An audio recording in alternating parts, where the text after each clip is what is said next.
As the temperatures rise to those dangerous levels the next few days, there are few places people can go for relief. As our Justin Sacher explains, the current list of COVID closures includes community centers, and that means cooling shelters too.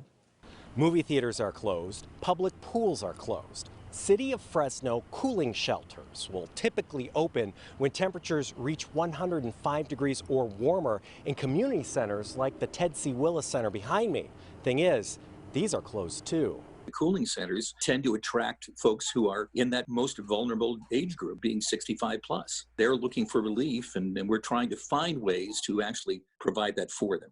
When temperatures reach 105 degrees, city policy opens cooling shelters in its community centers. They're still part of phase 3 for the governor. As far as the reopening roadmap, he hasn't gotten there yet. Everything we know about COVID-19 says biggest dangers for transmission are people in close proximity over a long period of time. Mark Standorf is communications director for the city of Fresno. In a cold weather climate, you see, your breath.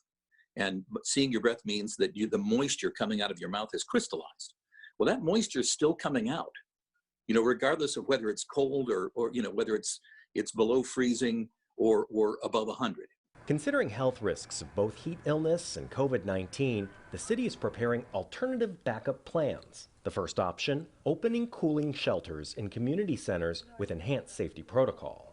Provide for bottled water because you couldn't share the drinking fountains. This requires state guidance. We've reached out to them because of the fact that we knew that there was this heat wave coming up. And other options. We might be able to provide transportation to other areas. We're looking into the possibility of cooling tents. We're preparing for the worst, but we're hoping for the best. Justin Sacher, KC24, local news that matters.